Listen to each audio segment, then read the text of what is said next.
नमस्कार। जय हिंद साथियों। मैं सत्ता। आज का हमारा टॉपिक है महात्मा गांधी और हमारा टॉपिक चल रहा है गांधी युग।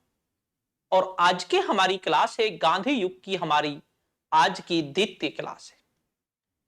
आज की क्लास में हम मुख्यतः चंपारण और खेड़ा अहमदाबाद सत्याग्रह के बारे में विस्तार से जानने की कोशिश करेंगे। पिछली क्लास में हमने महात्मा गांधी जी का अफ्रीका का जो संघर्ष था उसके बारे में पढ़ा था। इसके बाद महात्मा गांधी 1915 ईस्वी में भारत लौट आते हैं और अपना अहमदाबाद में अपना सत्याग्रह आश्रम स्थापित कर लेते हैं। वहीं से महात्मा गांधी जी चंपारण सत्याग्रह, अहमदाबाद मिल सत्याग्रह और खेड़ा सत्याग्रह वहीं से प्रारंभ करते हैं और वहीं से नेतृत्व करते हैं। तो आज हम उसी के बारे में जानेंगे। हम बात करते हैं महात्मा गांधी जी की। आज की क्लास में हम मुख्यतः सबसे पहले हम चंपारण को पढ़ेंगे। आज की क्लास में चंपारण सत्याग्रह सबसे पहले हम पढ़ेंगे। चंपारण सत्याग्रह को पढ़ेंगे। सत्याग्रह। इसके बाद नंबर दूसरा आएगा हमारा अहमदाबाद मिल्स। अहमदाबाद मील सत्याग्रह।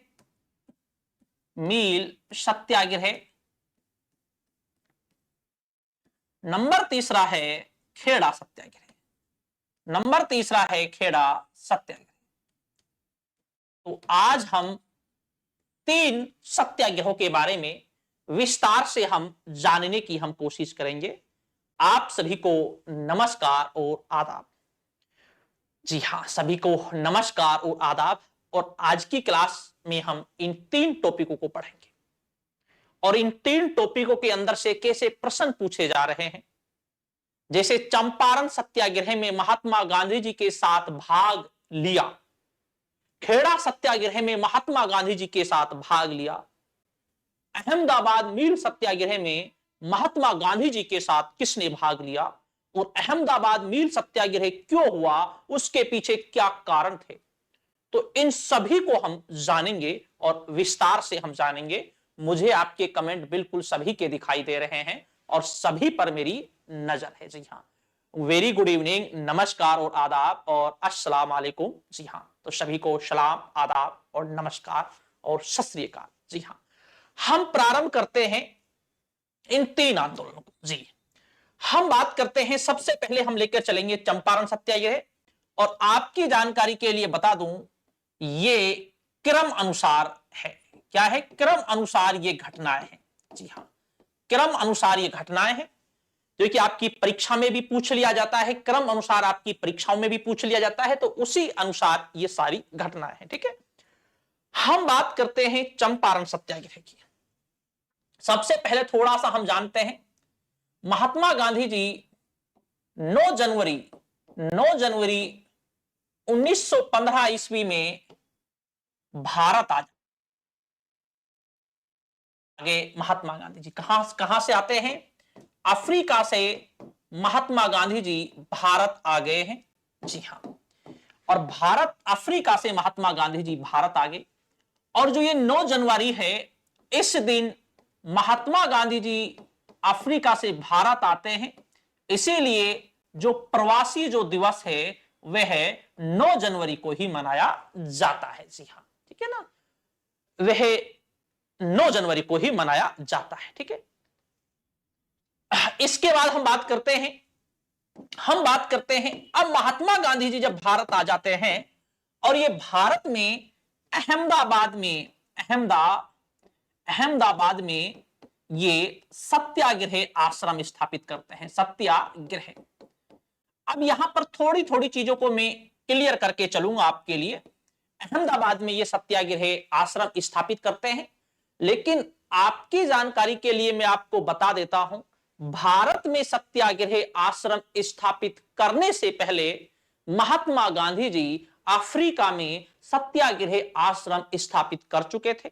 फिनिक्स आश्रम 1894, टॉल्स्टाय आश्रम 1906। तो ये अफ्रीका में ये आश्रम तैयार कर चुके थे महात्मा गांधी जी। और भारत में अपने परचम, जी हां, तो सभी को नमस्कार आदाब जी। और भारत में अपना परचम लहराने से पहले महात्मा गांधी जी अफ्रीका में अपना परचम लहरा चुके थे। जी हां, अफ्रीका में अपना परचम लहरा चुके थे और अफ्रीका में महात्मा गांधी जी का लोहा मान चुके थे, अंग्रेज भी मान चुके थे। अब महात्मा गांधी जी भारत आ जाते हैं। इसके बाद महात्मा गांधी की जब हम बात करते हैं, जी हां, गोपाल कृष्ण गोखले, गोपाल कृष्ण गोखले, कृष्ण गोखले, गोखले। और मैंने पिछली क्लास में महात्मा गांधी जी के पूरे जीवन के बारे में पिछली क्लास में मैंने बता दिया था। और आज की क्लास हमारी सेकंड भाग है महात्मा गांधी जी की, और पहला भाग भी आपको मिल जाएगा, ठीक है ना। अब हम बात करते हैं, जो ये गोपाल कृष्ण गोखले है, इसने महात्मा गांधी जी से कहा, महात्मा गांधी जी से कहा कि आपके लिए भारत की सरजमी अभी नई है, आपका जन्म तो यहां पर हुआ है, लेकिन आप अभी चीजों को अच्छी तरीके से नहीं जान पाए, इसलिए आप एक काम करें, आप एक काम करें। गांधी जी ने बोला क्या काम करें? तो गोपाल कृष्ण गोखले ने महात्मा गांधी जी से कहा, आप एक वर्ष तक, आप एक वर्ष तक अपनी आंखें और अपने कान खुले रखना, लेकिन मुंह बंद रखना। एक वर्ष तक आप भारत के लोगों को जानना और यहां के लोगों की सोच को जानना, उसके बाद अगले वर्ष आप अपना मुंह खोलना। यह किसने कहा था? गोपाल कृष्ण गोखले ने महात्मा गांधी जी से कहा था। और यह गोपाल कृष्ण गोखले महात्मा गांधी जी के राजनीतिक गुरु हैं, राजनीतिक गुरु। अब राजनीतिक गुरु जो थे गोपाल कृष्ण गोखले थे महात्मा गांधी जी के। अब महात्मा गांधी जी ने अपना आश्रम स्थापित कर दिया है। इसके बाद महात्मा गांधी जी ने 1916 में लखनऊ अधिवेशन में भी भाग लिया। लखनऊ अधिवेशन, कांग्रेस का लखनऊ अधिवेशन होता है, इस लखनऊ अधिवेशन में भी महात्मा गांधी जी ने भाग लिया। जब महात्मा गांधी जी ने लखनऊ अधिवेशन में भाग लिया, महात्मा गांधी जी के पास आते हैं राजकुमार शुक्ल आते हैं। और राजकुमार शुक्ल भी उस समय एक बड़ा चर्चित चेहरा था। राजकुमार शुक्ल महात्मा गांधी जी के पास आकर बैठ जाते हैं और कहते हैं, गांधी जी, एक बड़ी समस्या है, और समस्या यह है, जो चंपारण है, जो बिहार में स्थित है, वहां के किसानों को अंग्रेज परेशान कर रहे हैं। और वहां पर एक ऐसी प्रथा है जिसे तिनकठिया पद्धति बोलते हैं, जिसके अनुसार 3/20 भाग पर नील की खेती करने के लिए किसानों को मजबूर किया जाता है। अर्थात 15% भूमि पर नील की खेती करने के लिए मजबूर किया जाता है। यह बात कहते हैं महात्मा गांधी जी से। कौन? राजकुमार शुक्ल। अब आपकी परीक्षाओं में प्रश्न कैसे पूछे जाते हैं, यह भी मैं आपको क्लियर करता हुआ चलता हूं। आपकी परीक्षाओं में ऐसे प्रश्न पूछे जाते हैं, चंपारण की समस्या से महात्मा गांधी जी को अवगत किसने करवाया सर्वप्रथम? और आपको लगता है ये प्रश्न आते कहां से हैं? ये प्रश्न कहीं बाहर से नहीं आते। ये सारे प्रश्न आपके किताबों के अंदर होते हैं, लेकिन हम उनको उस तरीके से पढ़ नहीं पाते कि हमें क्या पढ़ना है, क्या छोड़ना है, हम उस चीज को नहीं समझ पाते। और सबसे बड़ी समस्या हमारी यही होती है। तो महात्मा गांधी जी को चंपारण के किसानों की समस्या से अवगत जो कराया था, वो राजकुमार शुक्ल ने करवाया था। कौन सा अधिवेशन में कराया था? कांग्रेस के लखनऊ अधिवेशन में करवाया था, जिसके प्रेसिडेंट थे अंबिकाचरण मजूमदार। जिसके प्रेसिडेंट कौन थे? अंबिकाचरण मजूमदार जिसके प्रेसिडेंट थे। जी हां, तो यहां पर समस्या से अवगत कराया जाता है। अब हम बात करते हैं चंपारण सत्याग्रह। चंपारण सत्याग्रह, चंपारण सत्याग्रह। अगर हम बात करते हैं इसकी तिथि की भी हम बात करते हैं, तिथि भी मैं लिख देता हूं 10 अप्रैल 1917। अब ये कथन और कारण वाले प्रश्न भी कैसे बनते हैं इनको भी आप जानना, कथन और कारण वाले जो प्रश्न है वो कैसे आते हैं आपकी परीक्षा में, उन चीजों को भी आप जानना। हम बात करते हैं सबसे पहले, ये चंपारण है। चंपारण, चंपारण कहां पर स्थित है? ये बिहार में स्थित है, ठीक है ना। और आपकी जानकारी के लिए बताऊं, इस चंपारण से अशोक के स्तंभ लेख भी प्राप्त होते हैं। लोरिया अर्राज है, लोरिया नंदनगढ़ है, और रामपुरवा जो लेख है, अशोक के जो स्तंभ लेख हैं वो यहीं से प्राप्त होते हैं, इसी चंपारण से, ठीक है। अब हम बात करते हैं यहां पर 3/20 भाग अर्थात 15%, अर्थात 15%। अब आपसे 3/20 तो बहुत ज्यादा आपके याद है, लेकिन आपसे यह भी पूछ लिया जाता है कितने प्रतिशत भूमि पर नील की खेती करनी पड़ती थी, और अगर ये 3/20 ना आए तो, ठीक है, 3/20 अर्थात 15%, जिसे 3 कठिया पद्धति बोलते हैं, 3 कठिया पद्धति, 3 कठिया पद्धति। अब हम बात करते हैं 3/20 भाग पर जो खेती करनी होती थी वो किसकी खेती करनी होती थी? नील की खेती। किसकी खेती करनी होती थी? नील की खेती करनी होती थी। कितने पर? 3/20 भाग पर नील की खेती करनी होती थी किसानों को। जी हां। अब आपके दिमाग में एक प्रश्न आना चाहिए कि सर अगर 3/20 भाग पर नील की खेती करनी पड़ रही है तो किसानों को समस्या क्या है? तो भाई प्रश्न यह आना चाहिए तो किसानों को समस्या क्या है जो किसान इसका विरोध कर रहे हैं? इस चीज को आपको जानना चाहिए, इस चीज को आपको जानना चाहिए, लेकिन स्टूडेंट यहां पर मनन नहीं कर पाते और यही समस्या आगे चलकर बहुत बेकार बनती है। इसकी समस्या यह है, देखो मैं अच्छा हूं, एकदम मैं अच्छा हूं और स्वस्थ हूं और मस्त हूं, जी हां, और उम्मीद करता हूं कि आप लोग भी अच्छे होने चाहिए, जी हां, ठीक है, और अच्छे रहिए। और जिंदगियों में सुख दुख ये जिंदगी का पार्ट है। जब तक जीवित हैं जब तक सुख और दुख आएगा, और जिस दिन स्वाहा हो जाएंगे उस दिन कुछ भी नहीं बचेगा। देखो ये चलता है, चलता है, ठीक है ना। और जैसे सड़कें होती हैं, सड़कें भी ऐसी ही होती हैं। अगर सड़कें बिल्कुल प्लेन होता है हो जाए तो ड्राइवर सो जाता है, तो इसलिए उसमें उबड़ खाबड़ होने चाहिए। आप शानदार टीचर, शुक्रिया जी, शुक्रिया जी, बहुत बहुत धन्यवाद आप सभी का। अब हम बात करते हैं नील की खेती करनी पड़ती थी कितने? 3/20 भाग पर नील की खेती करनी पड़ती थी, इसे 3 कठिया पद्धति बोलते थे। अब बात यह है भाई नील की खेती तो करनी पड़ रही है तो किसानों को समस्या क्या है? समस्या क्या है किसानों को, यह जानना चाहिए आपके लिए। हम बात करते हैं किसानों को समस्या जो है वो ये है, इसी समय 1910 के लगभग 1910 के लगभग एक बहुत ज्यादा चलता है रंजित कलर चलने लगा, रंजित रंग चला, एक रंजित रंग चला इस समय।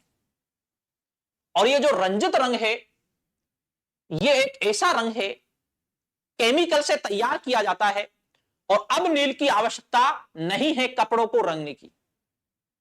रंजित कलर 1910 में काफी खूब चलने लगा और 1917 तक आते ये बहुत ज्यादा चलने लगा।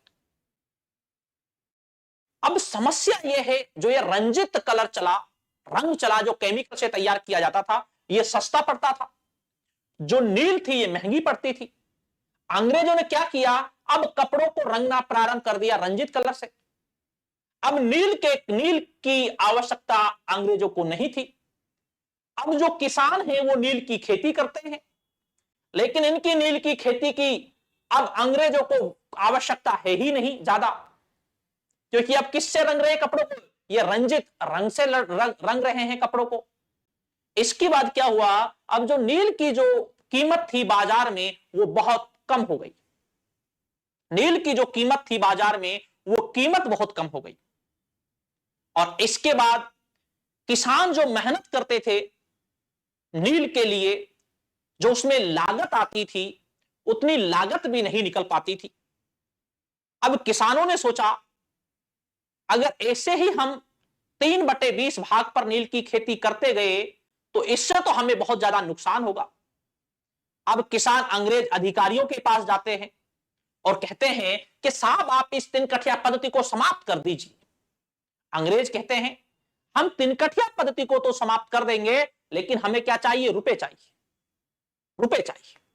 या हम आपकी लगान को बढ़ाएंगे, या तो आप हमें रुपए दीजिए या हम आपकी लगान को बढ़ाएंगे।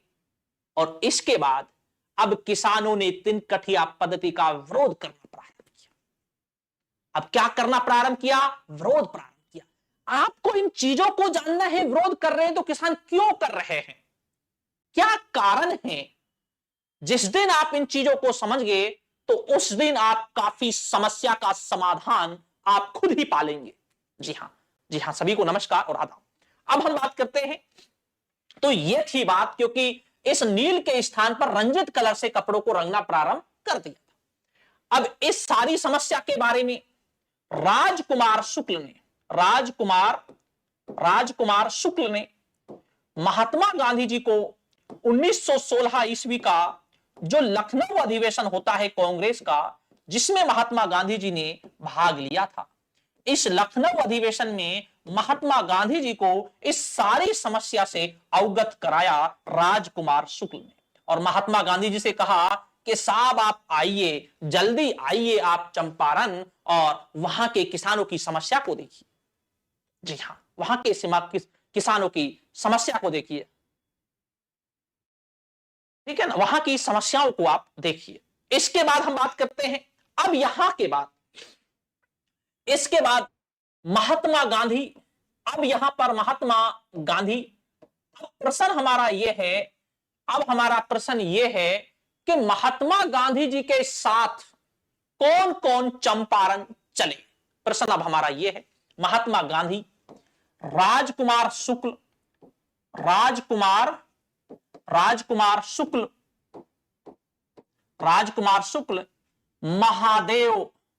महादेव देसाई, बिरज किशोर,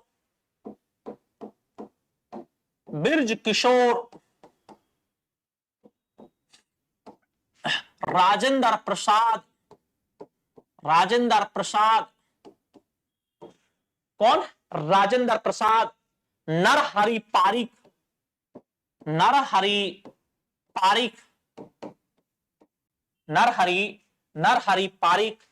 जेबी कृपलानी,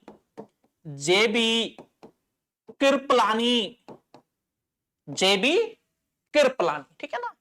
और हम बात करते हैं, ये मुख्यतः गांधी जी के साथ कहां चले? चंपारण चले।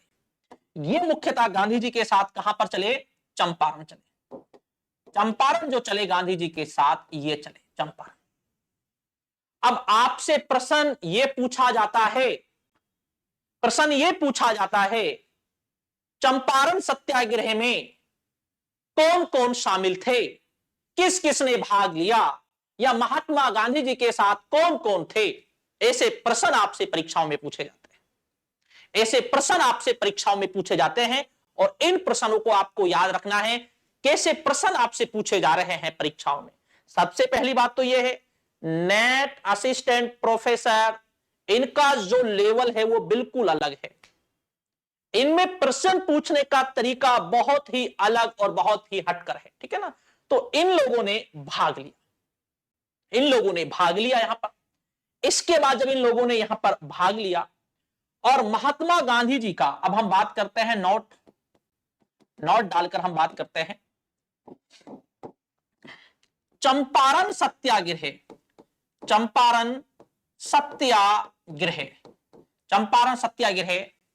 महात्मा गांधी जी का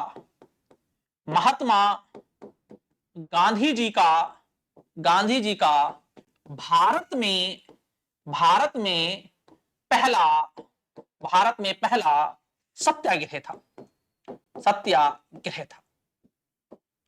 क्या सत्याग्रह था? पहला सत्याग्रह था महात्मा गांधी जी का भारत में, वो था चंपारण सत्याग्रह। जी हां, ये जो चंपारण सत्याग्रह है, ये महात्मा गांधी जी का भारत में पहला सत्याग्रह है।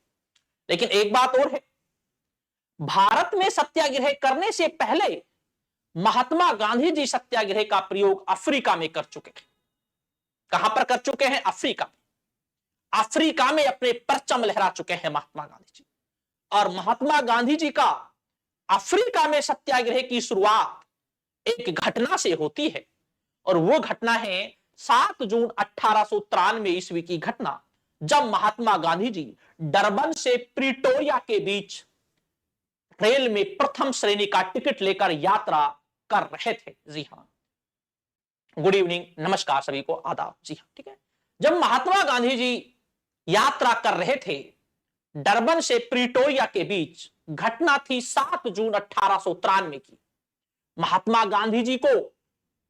गांधी जी को पीटरमेरिट्जबर्ग रेलवे स्टेशन पर प्रथम श्रेणी का टिकट होने के बावजूद रेल के डिब्बे से हाथ पकड़कर उतार दिया गया, क्योंकि महात्मा गांधी जी श्वेत थे। महात्मा गांधी जी जब उतारे गए प्रथम श्रेणी के डिब्बे से, तो महात्मा गांधी जी ने उसी समय सोच लिया था, अब मुझे कुछ ना कुछ करना है। जी हां, और एक बात याद रखना, आवश्यकता आविष्कार की जननी है। अगर महात्मा गांधी जी के साथ यह 7 जून 1893 की घटना ना घटती, तो गांधी जी कभी महात्मा गांधी नहीं बनते, यह बात भी सच थी। उसके बाद महात्मा गांधी जी ने अफ्रीका में आंदोलन प्रारंभ किया था। तो सत्याग्रह का प्रयोग तो महात्मा गांधी जी अफ्रीका में कर चुके हैं, लेकिन भारत में ये इसका पहला प्रयोग है। भारत में ये इसका पहला प्रयोग है, ठीक है ना। इसके बाद अब किसानों से टैक्स लिया जा रहा था, एक्स्ट्रा टैक्स 25% लिया जा रहा था। इसको भी महात्मा गांधी जी को बताया गया, भाई 25% एक्स्ट्रा टैक्स और लिया जा रहा है किसानों से। इसके बाद क्या होता है, महात्मा गांधी जी ने अब अपना यहां पर जब सत्याग्रह प्रारंभ किया और अंग्रेजों को मजबूरन होना पड़ा, और अंग्रेजों ने एक कमिटी, जांच कमिटी नियुक्त की। जांच कमेटी कब? 10 जून 1917 ईस्वी को जांच कमेटी नियुक्त की, और उस जांच कमेटी का जो सदस्य बनाते हैं, उसका सदस्य महात्मा गांधी जी को भी उसका सदस्य बनाया गया। किसको? महात्मा गांधी जी को भी उसका सदस्य बनाया गया। और इसके बाद 25% टैक्स एक्स्ट्रा किसानों को लौटा दिया गया। और 3 कठिया पद्धति जो चली आ रही थी, उस 3 कठिया पद्धति को क्या कर दिया गया? समाप्त कर दिया गया। क्या कर दिया गया? समाप्त कर दिया गया। किसके प्रयासों से? महात्मा गांधी जी के प्रयासों से। और इसके बाद अब महात्मा गांधी जी की छाप भारत में भी पड़ चुकी है, और अब अंग्रेजों को यह एहसास हो चुका है कि जो ये पतला हार्ड मांसपेश का व्यक्ति अब ये कुछ करने वाला है, लेकिन अभी चल रहा है अहिंसा के सिद्धांतों पर और सत्याग्रह का प्रयोग करके चल रहा है महात्मा गांधी जी। गांधी जी भारत में इतना प्रसिद्ध नहीं था। महात्मा गांधी जी कोई बड़ा वकील नहीं था। महात्मा गांधी जी प्रसिद्ध वकील नहीं बन पाए, लेकिन महात्मा गांधी जी एक राजनीतिक सुधारक, एक भारत को आजाद कराने में, एक लोगों को संगठित करने में, हिंदू मुस्लिम को एक करने में महात्मा गांधी जी सफल रहे थे। और महात्मा गांधी जी का आवाम पर, जनता पर सबसे ज्यादा प्रभाव पड़ता था, जिसे माउंट बेटन ने भी 1 मैन बाउंड्री की उपाधि दी है। 16 अगस्त 1946 की बात थी, जब नोआखली बंगाल में जब सांप्रदायिक दंगे हो रहे थे। उस समय महात्मा गांधी जी वहां जाते हैं, और महात्मा गांधी जी की वजह से सांप्रदायिक दंगे रुके। इसीलिए माउंट बेटन ने महात्मा गांधी जी को 1 मैन बाउंड्री की उपाधि दी थी। जी हां, ये थी बात। और ये महात्मा गांधी जी का आंदोलन जो था, ये सफल रहा। और इसके बाद हम बात करते हैं रविंद्रनाथ टैगोर